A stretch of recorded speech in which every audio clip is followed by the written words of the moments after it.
Welcome all of you. My name is Dr. Muhammad Fiaz from University of Education, Digital Campus.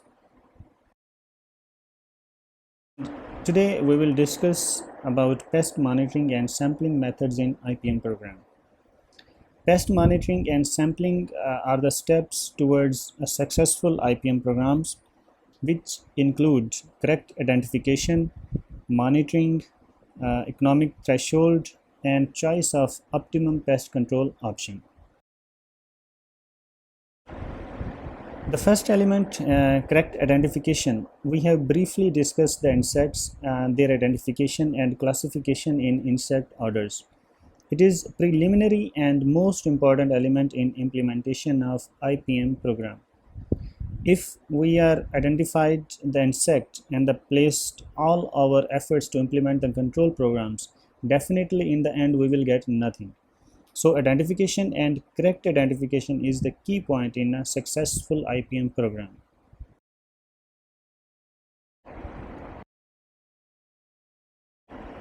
The next is monitoring. Monitoring is using a variety of procedures to regularly observe, measure, and record conditions within a given area. It is important to watch regularly for the appearances of insects, weeds, diseases, and other pests. The primary goals are to locate, identify, and rank the severity of pest infestations. These data may also be used to project future populations through pest management models. In addition to giving solid data for making management decisions, regular monitoring works well for the checking of success or failure of control strategy. Pest populations vary from field to field, building to building, and year to year. The information gathered during monitoring includes what are the infestation levels and how much damage has been done to the crops, whether it is the time to take decision or still we need time to implement the control program. The next data would be the weather report. It is important to know the weather forecast before planning to implement any control program. You would not like to, if you have implemented any control program and that is ruined by the wind or rain or thunderstorm. The data about crop health, its size, and soil would also be needed in order to decide the control programs. For example, if you are planning to dig a pitfall trap and field is irrigated, then definitely you need to rethink twice before implementation. The last important data at which decision making process is done is to check the population of beneficial insects. If the population of beneficial insects is sufficient enough to carry out its main task, definitely that is to check the harmful insects, then the nature is doing its own work and we don't need to worry about. And if the population of beneficial insects is low, then we definitely should be thinking about implementing a control program.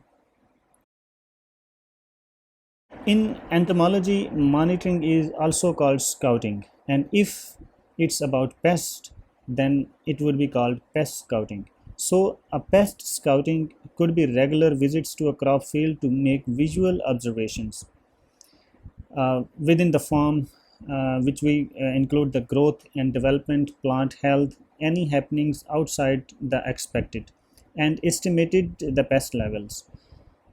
Or it involves walking through the field, stopping at predetermined locations, and making visual observations, which is itself a sampling. There could be two possible categories of objective for scouting, which is one is a short term, that is used to determine the need for control, assess the effectiveness of action taken. And the second is long term, which is used to collect information that is used to make future predictions and the decisions. Sampling, which is also called a tool in monitoring, is defined as collecting repeated systematic data of an organism in its environment over a specific time, while the sampling unit is the area within the sampling universe from which measurements are taken, for example, traps, plants, leaves, etc. Various sampling techniques can be used to quantify pest populations in the field. We will discuss all of them one by one. The first one is in situ counts, means inspections of the pest population at their original place. For example, if you are planning to go for the pest scouting of large stages of armyworm in cotton, then definitely you should be looking for those in cotton field and on leaves actually. The next one is suction. Sometimes suction is used to collect the insect samples. A particular apparatus is used to collect tiny and minute insects from the field called aspirator. We will briefly discuss this apparatus in practical part while where we were about to collect the insects also. The next one is netting. Nets typically have net bags that are composed entirely of some types of meshed material and often have a lightweight handle.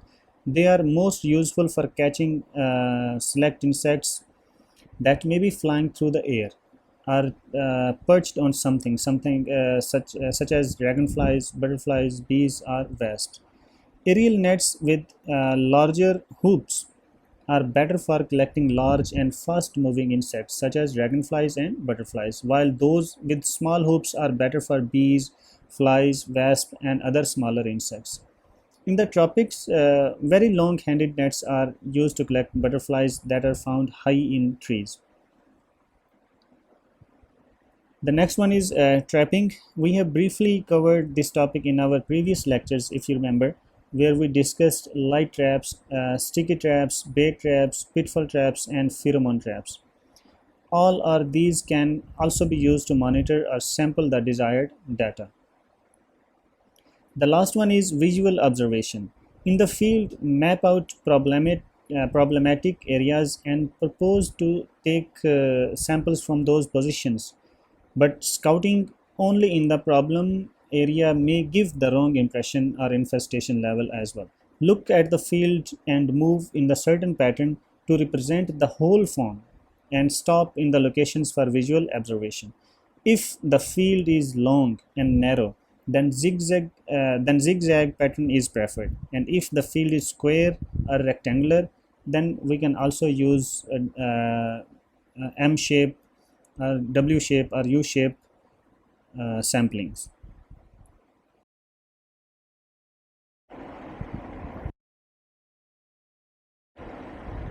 Before going to understand the economic thresholds, first we need to study some of the important terms like the difference between damage and the injury. Damage is the effect that injury has on man's assessment of the crop's economic value. Mean damage is always in terms of economic value, while the injury is the effect that pest has on the crop or commodity. So for crops, injury is biological and damage is economical.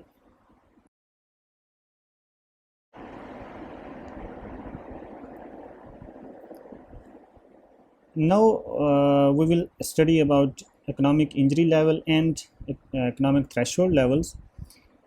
Defining the economic injury level, the lowest population of the pests that will cause the economic damage, while economic threshold level is the pest density or a level at which a control measure is needed to prevent economic loss. In economic injury level, benefit is always greater than the cost, while in case of economic threshold level, cost is always uh, less than the benefit.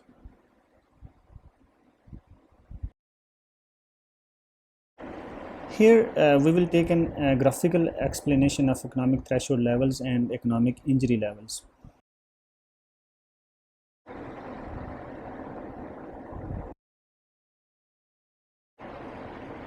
The last step, where the most important step has to be taken, is the selection of the appropriate pest control program. This selection depends upon various factors such as crop growth, level of insect infestation, available resources, and weather forecast. This was all about today's lecture. See you in the next one.